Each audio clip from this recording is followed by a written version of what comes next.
All right, all right. Thank you, everyone. Thank you, everyone. We're rounding out with our best part of the program here. Thank you for staying on and really getting a lot of good tidbits on playing sports, which is a fun thing. But also at the end of the day, for those who continue on with college from high school, and it can begin it can start you thinking about your career path and moving forward as a young lady, if you're young lady playing sports, lacrosse, basketball, whatever you do, you can start thinking about all those different avenues and career paths. And as you saw in the first segment, with Korean sports, with the Olympics coming up, when you have Bahati Van Pelt talking about the different roles they play, Anthony Henderson, and then you had the financial education piece that you had at the break with Vernon and George, just talking about the fundamentals of financial education, which is key. But rounding out our segment here is a very close friend of mine. You guys have seen him, I'm sure, somewhere along the journey of sports. He's a very, very close friend of mine, and I'll talk about him. I won't allow him to do that because he's my friend. And I want to introduce you to who will be our guest speaker today, as Steve Wyche, an analyst, studio host for the NFL Network. Okay, he's been with the NFL Network since 2008. He's the official network host for the Pro Football Hall of Fame. He spent 4 years as a writer for Atlanta Journal-Constitution. He spent 9 years with ESPN. And also he was a writer for the Washington Post covering the Wizards for a number of years.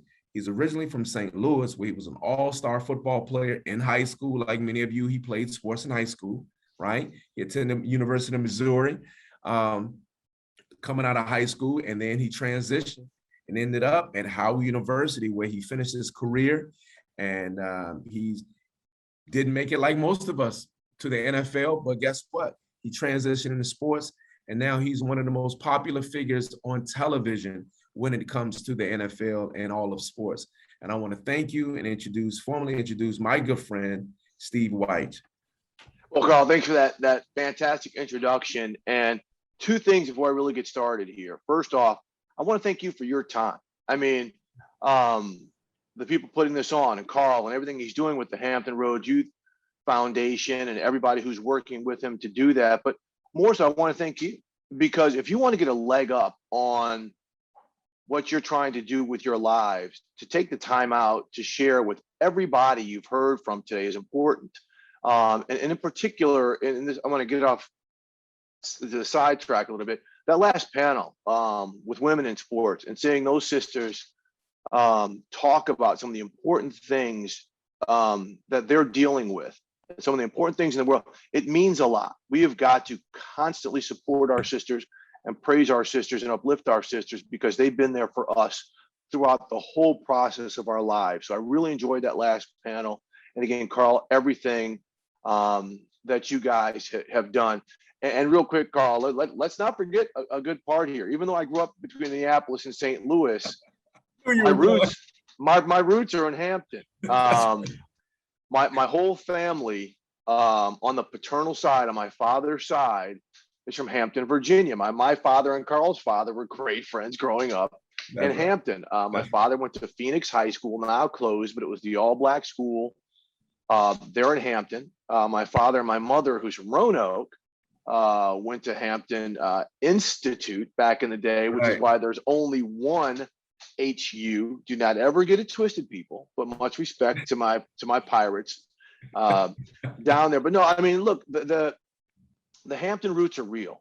And, you know, one thing I will always say, and on my bloodlines, and then athletes I've covered from Hampton and Tidewater, and even from the 804 in Richmond, because I did work there for several years, and is that they're some of the realest, most genuine, but also they love their region. Man, people represent Virginia, and they represent Hampton Roads and Tidewater like no other place in the country.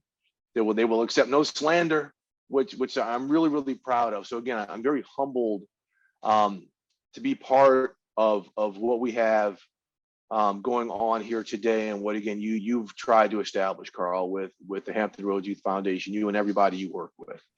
Thank you so much, Steve. I really appreciate that, for sure. Thank you so much.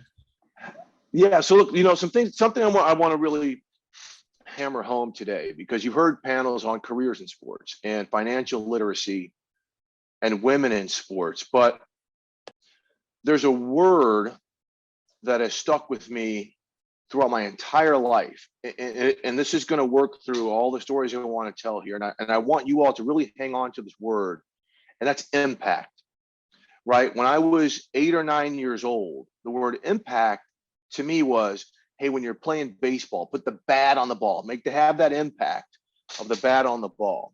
And as I got older and started playing football, the impact was the physical nature of it, right?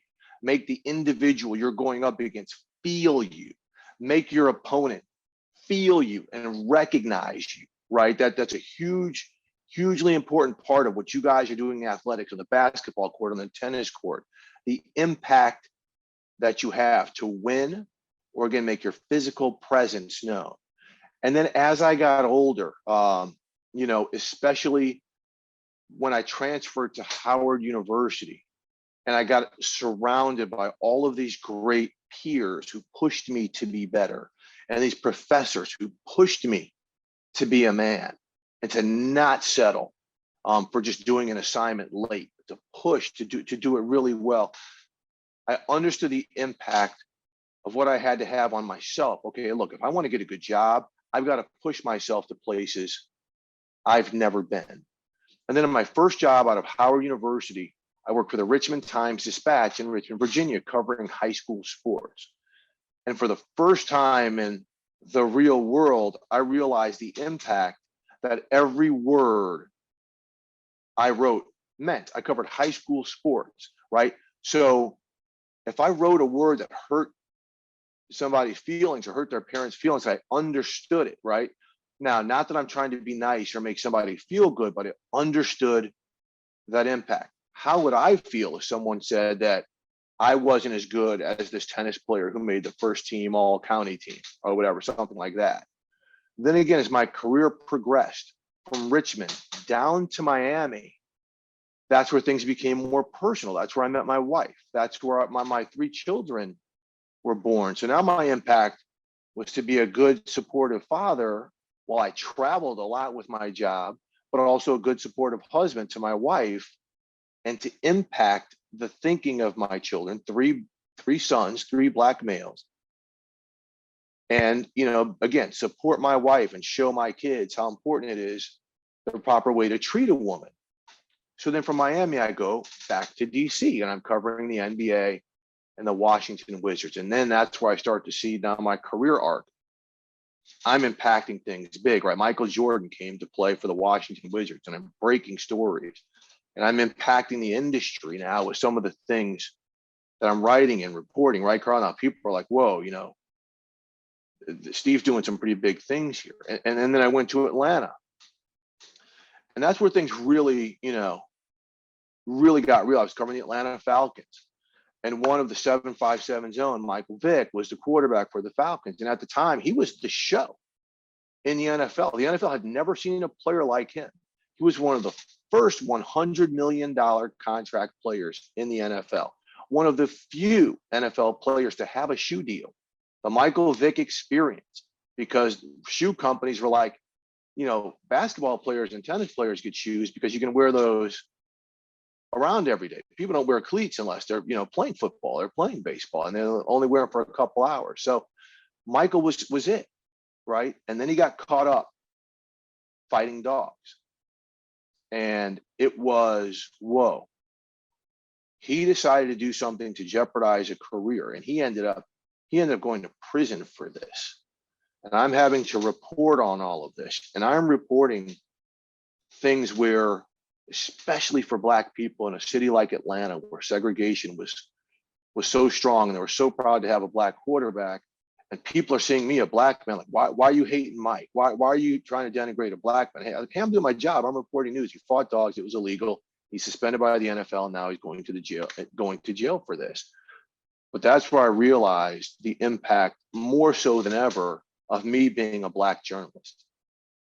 right? Because a lot of people saw my byline. I wasn't on TV yet. I was doing newspapers. But then when they saw me doing TV interviews, some people viewed me as, okay, you're an Uncle Tom. We had 2 Black reporters covering the story. Now, myself and Daryl Ledbetter, another Howard graduate, and a dear friend of mine.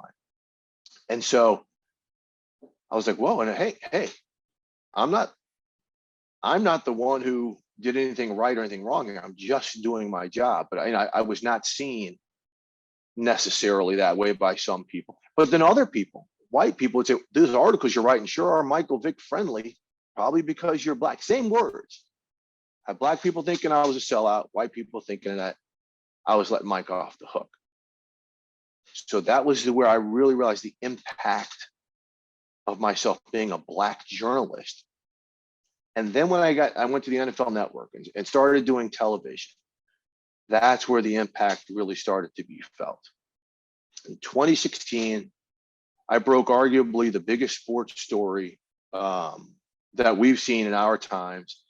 And that's when I wrote the story of Colin Kaepernick not standing for the national anthem during the 3rd preseason game against the Green Bay Packers.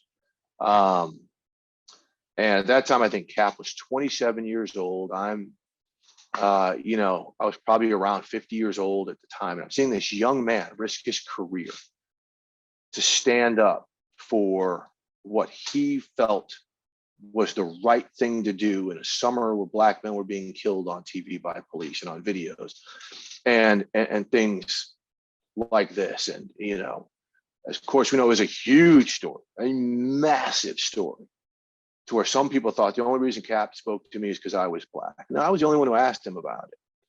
And then some people were like, oh, Steve works for the NFL. How's the NFL going to handle this? Oh, it's brand. Oh my gosh, its owners don't want to see this. Its fans don't want to hear about someone standing for the national anthem. How was a guy who works for the NFL and its network front and center on this? And that's when I realized the impact I had. Because then the NFL, who did not know how to react to this, all right, I was like, they can't say anything to me now. Now I can use my voice. When I write about injustice, or I speak about injustice, or I can speak about a league where there's a lack of Black head coaches or a lack of executives making decisions with teams and in the office, I've got them, because people are looking at me now because I was inspired by a 27-year-old Black man who took a stand.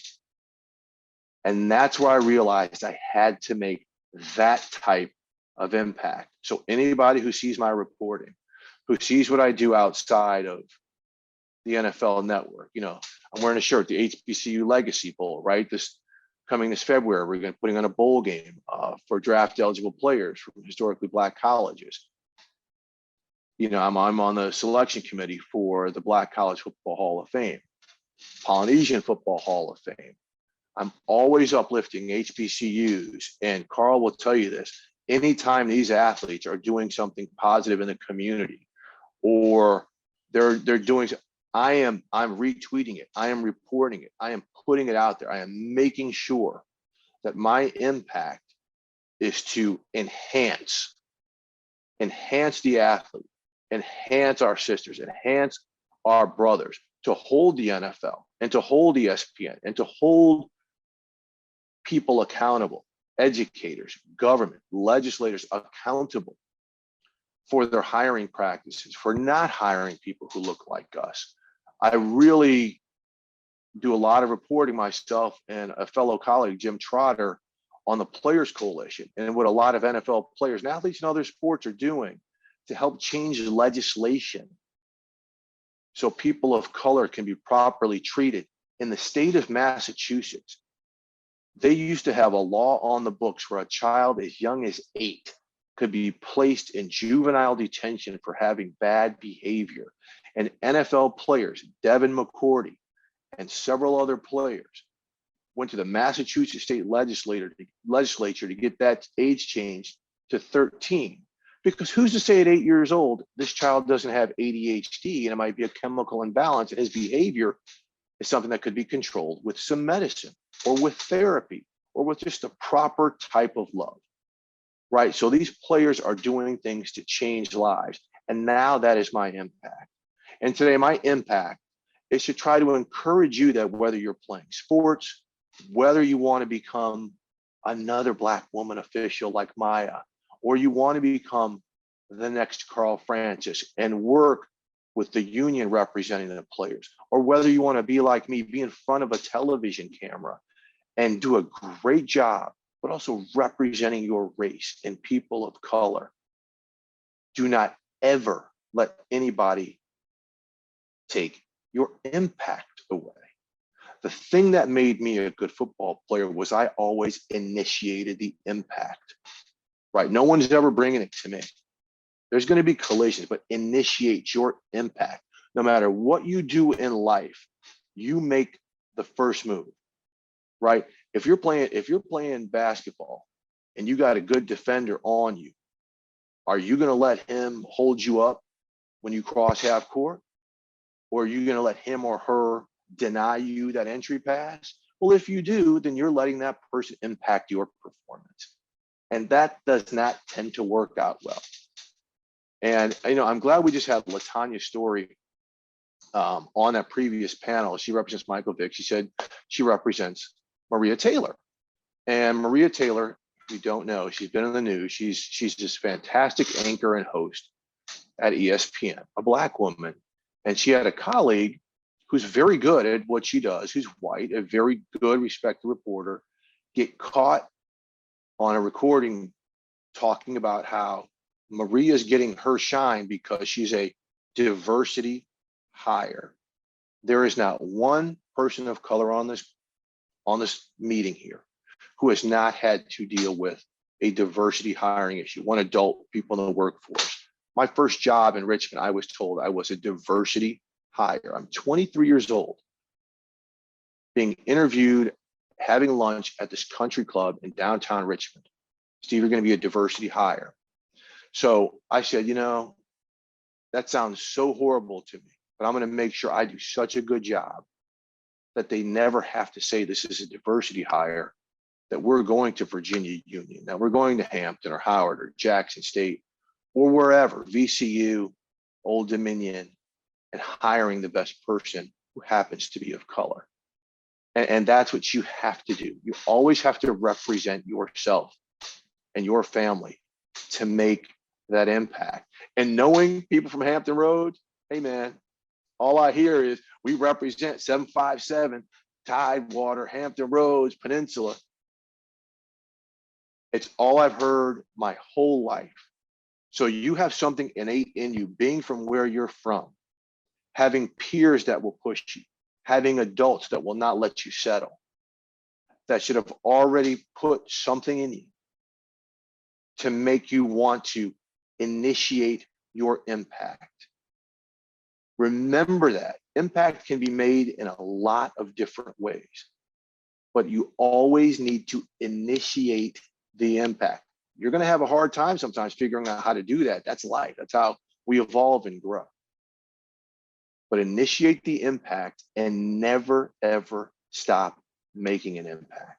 All right. Now I've run my mouth long enough. I want to hear questions from you, regardless of what it is, what I've done, breaking the cap story, covering Michael Jordan, whatever it is, covering all my 757, my Alonzo mornings, Joe Smith, all the guys, Pernell Whitaker, the late great Pernell Whitaker, my favorite boxer of all time from Norfolk.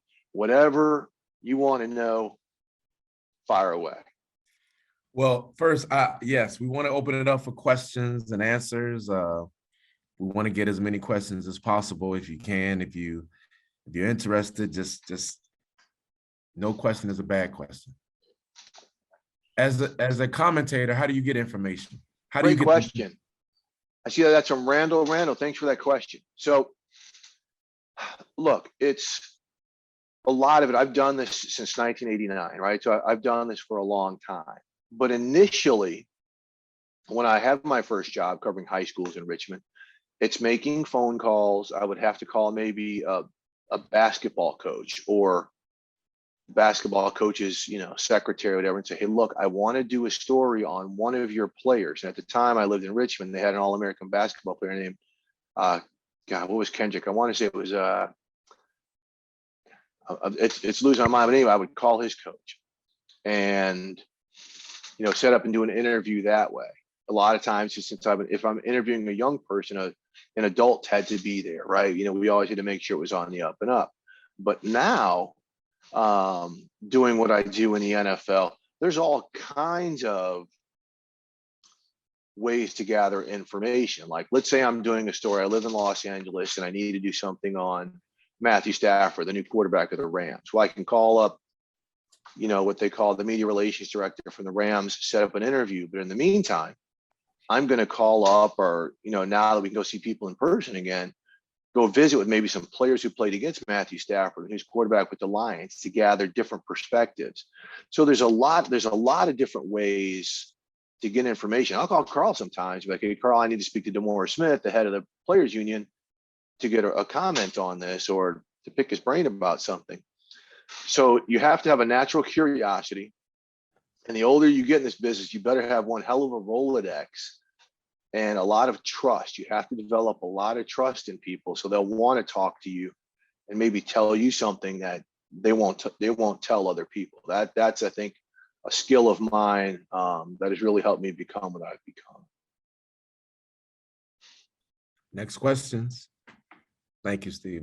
Thank you very much for that. Do you practice meditation to be so observant in your work? Interesting question. Meditation. I practice meditation to keep my blood pressure down and to bring peace of mind. And just to kind of center myself. I do something every day. It's just something I do to kind of get me through life. In terms of being observant, again, that comes with, I guess, experience, right? So, prime example. A couple of years ago, I was standing next to a woman who was covering the Rams pregame, and there was an injured player, and he was getting through a workout, right?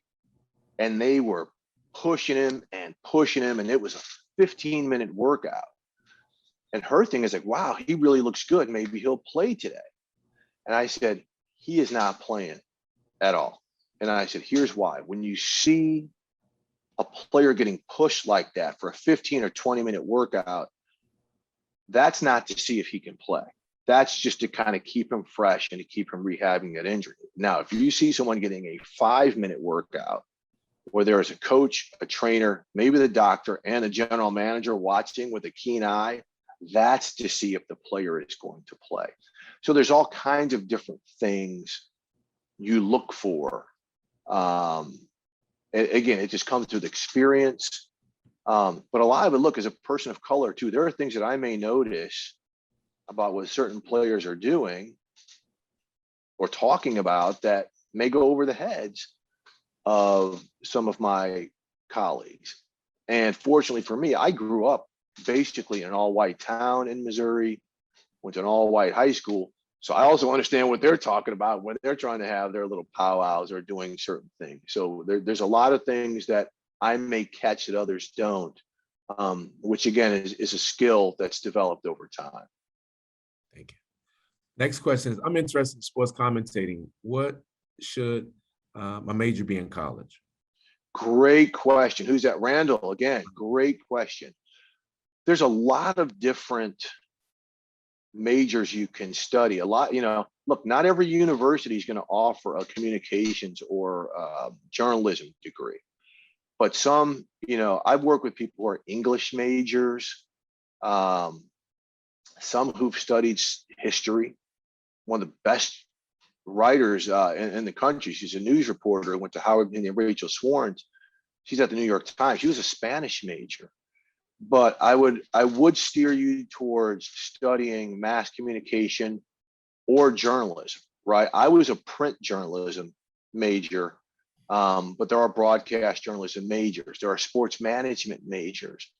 But I always knew what I wanted to do. I knew it from the time I was young. My father worked at the NBC affiliate station in St. Louis. He wasn't on TV, but I was around it. And so I always knew one day I wanted to get into TV, but I wanted to have a strong print journalism background where I could learn how to shape idea structures on how to tell a story without video, because you never know if you're going to make it in broadcasting. If you don't have a certain look, if you don't have certain connections, you might not ever get an opportunity. But if you've got a print background, back at least when I was coming up, there were probably more options that way. And so that's just the path I took. And like a lot of people who have print backgrounds, they've transitioned into the television world and offer a lot of things that people who just study broadcast journalism may not necessarily have to offer. Well, definitely. Look, Steve, man, you know, I am overwhelmed by you just taking the time out of your business schedule, because we all know it really, really gets started in a couple of weeks. About to be on and popping, girl. Yeah, man, it's about to really be on. So we'll be talking a lot more, even outside of our, normal casual conversations. But thank you for this. I really appreciate it. I hope all of our attendees got some powerful things out of impact. I love that, man. I was taking notes myself, my friend. You can never stop learning. And those examples of impact were very, very key. And I hope our attendees took something from that. Thank you again for taking the time, my good friend. And we'll be in touch very soon. Thank you so much. And as you may not know, Steve is on the West Coast, everybody. So he got up early for us, okay, to help us. So thank you again, Steve, man. We'll talk soon. Thank you so much. Thanks for all you and what everybody that you work with are doing. It's a fantastic thing. Appreciate you. All right. See you soon.